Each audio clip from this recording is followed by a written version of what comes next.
I saw someone do that on Instagram. I thought it looked pretty cool, so I decided to steal it. Did you know that any photo you take can be dark and moody? All you have to know is editing.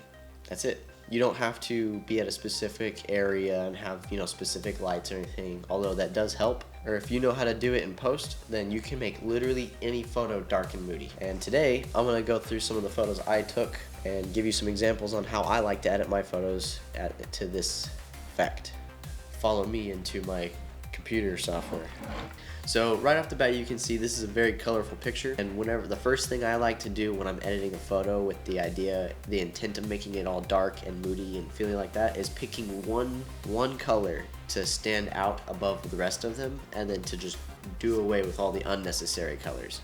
Skin tones, and then just the one color I want to stand out. And you can see here in this photo that the skin tones match with a lot of the other colors of the buildings. Crop them out and then delete the colors outside. What I'm gonna do is keep the skin tones, and I'm gonna keep the red. Just gonna start with cropping it because the vignette is freaking ridiculous on this lens.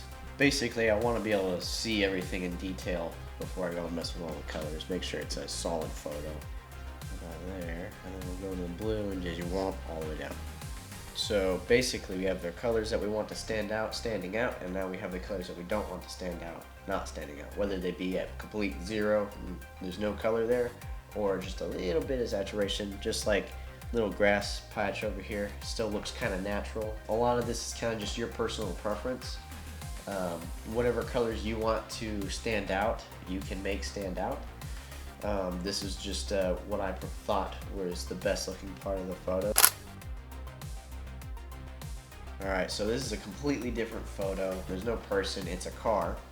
My car, to be specific. So obviously the color I want to stand out the most is the blue on the car, because that's the whole idea of the photo. So what I'm going to do is, first of all, try and fix those highlights as best I can, because I was an idiot when I took this picture. I do want some contrast there. Bring up the shadows just a little bit. And then I think that's good. So we're gonna go into the colors now, and what I do not want is green. Yellow. I do want yellow, but I only want it right there. So what I'm gonna do is I'm just going to make a quick little other layer of that. Go back to the first one and take away that yellow again. Then we're gonna go into here. We're gonna go into the yellow, then adjust it right about there, and then we're gonna merge them together because later when we edit stuff, we want it to be affected. That's all good. And then we gotta go into the blue, obviously, because this is what we want to stick out. We want it to be a little bit more blue. There we go. Then I do not want the sky. Then I also don't like these poles here, so we're gonna get rid of those. We took all the colors we wanted out. We separated the colors we needed to separate to edit separately.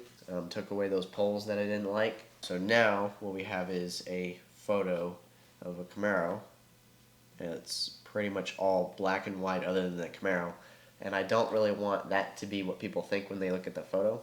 So what I'm going to do is I'm going to go into the three-way color, and I'm going to put some teal into the shadows like I did with the last photo, like this. And a little bit of the mid-tones as well, but not a whole lot. Okay, well, actually none of the mid-tones. We're just going to darken that. Darken the shadows a little bit. And then now we're going to go into this and slide that to the right just a little bit for some contrast. And then I want this to stay in the middle. And I want this to go. And then there's some bonus stuff you could do. And then, I don't know where it is, but you type in clouds. And okay, so it's in effects generator clouds. And then it brings up this thing. So what you want to do is you want to find a good spot that you like. So this little spot I like right there. Basically, just try to make it as natural looking as possible. And do this. A little layer down there like that. A little bit of that. A little bit of that. A little bit of that. And then, bam, you got some fog in there. So you can add that. You can literally do that to any photo. I don't know how natural it's gonna look to whatever photo you want to do. If it's not gonna be dark and moody, fog is kind of hard to do. Fog is really hard to make natural looking. You can do it. It's pretty easy to get it in there and start messing with it. But what I'm gonna do is I'm gonna add another layer of lights. Okay, so what I'm gonna do is I'm just gonna go to freaking Google. What we're gonna do is load it onto here. And then we're going to go into screen again.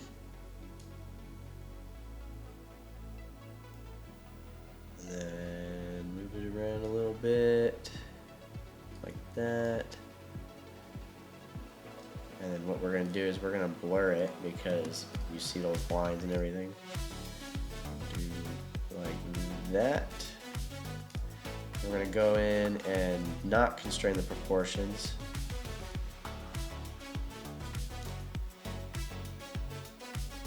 That, put it on there, and we're going to duplicate it and then adjust it to fit this one right here, and then bam, that's some extra stuff you could do. If you want your car photos to stand out, definitely look into extra layers. The thing that stands between you and a professional is they know a bunch of little things that they do to the photos that make it look better. Adding the lights in or adding the fog in, that's a little thing that you could learn how to do, and then it'll separate you from everyone else, and it'll just make your photos that much better. The little things add up, basically, is what I'm saying. Alright, I like this next photo a lot just because of the, depth of field, greenery in the front and then the subject in the back, aka my brother. I don't like this stuff right there. Alright, so I did that, and then next thing, basics. So I want some texture in there. Contrast really brings the focus in on him, making him a little bit brighter, and then everything else around him a little bit darker, which is kind of the vibe we're going for. So the shadows can go down just a smidge more though. The highlights, the exposure down just by a tiny bit. And then now on to the colors. So my thinking is I don't like the blue on his shirt or in the sky. So we'll just take all of that out. I do like the green. I want that to stand out. And he looks kind of pale, so we're going to take the colors that are inside of him. Then we're going to go into three-way color. We'll bring the shadows down slightly. And then the midtones up slightly, very, very, very slightly. Don't want the shadows to be too dark. Alright, so in this one, there wasn't a whole lot of just getting rid of color. The only color we really got rid of was blue. So you can see you don't have to just get rid of color. That's not the only thing you can do to make it dark and moody. You can just put some contrast between, like make the darks more dark, and then just make make the people look at what you want them to look at, basically. I hope you guys like this video. If you want to see more like it, comment down below. I hope you enjoyed looking at how I like to edit my photos to the style of dark and moody. And I hope you click on this video to go see another video that I made, or that video to see a different video that I made. I will see you guys in the next video, and have a good one.